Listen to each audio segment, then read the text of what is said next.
नमस्कार, मी अंतरा आणि तुम्ही पाहत आहात महाराष्ट्र एक्सप्रेस टीव्ही न्यूज। चला पाहूयात आजच्या काही विशेष घडामोडी। भिवंडीतील बालाजी नगर येथील कोहिनूर अपार्टमेंट ही 4 मजली इमारत कोसळून 9 जणांचा मृत्यू झाला आहे।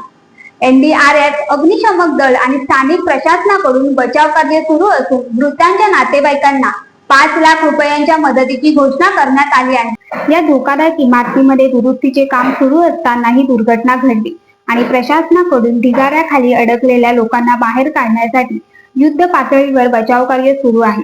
भिवंडीतील बालाजीनगर गंगारामवाडी येथील कोहिनूर अपार्टमेंट या 4 मजली इमारतीचा भाग कोसळला। दुर्घटनेत आतापर्यंत 9 जणांचा मृत्यू झाला असून काही जण अजूनही अडकल्याची भीती आहे। एनडीआरएफ, ठाणे आपत्कालीन पथक आणि अग्निशमक दलातर्फे बचाव कार्य सुरू आहे। मृतांच्या नातेवाईकांना 5 लाखाची मदत सुद्धा जाहीर करण्यात आली आहे। आता सुद्धा ही दुर्घटना घडली, काय सांगता? साहेब, पहिले तर आपल्या पत्रकारांच्या माध्यमातून मी भिवंडी शहराला एक मेसेज देऊ इच्छितो की भिवंडी शहरात C1 खूप अशा बिल्डिंगी आहेत धोकादायक, त्यांनी पहिला ह्या खाली कराव्या, नाहीतर आपल्या जीवाला धोका होईल। तर हा मेसेज मी भिवंडी शहराला आपल्या माध्यमातून देऊ इच्छितो।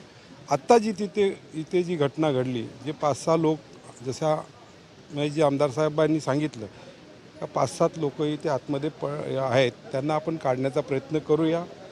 आमच्या महानगरपालिकेच्या साऱ्या टीम लागलेले आहेत, आपणही इथे आहोत। आपल्याला अर्ध्या तासात काय ते रिझल्ट मिळेल।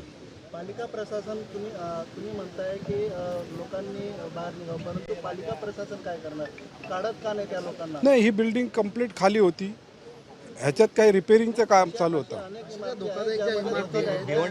बरेचशा नाही आम्ही बाहेर काढलं जात नाहीये। आजही आपल्या माध्यमातून मी लोकांना सांगू इच्छितो की बऱ्याचशा आम्ही लोकांचे नल कनेक्शन, लाईट बिल कट्स केलेले आहेत, तरीही लोक निघत नाही आहेत। लक्षात, त्यासाठी आम्हाला पोलीस बंदोबस्त घेऊन ते खाली करावेच लागतील। आता ही जी दुर्घटना घडली आहे अशा घडू नयेत,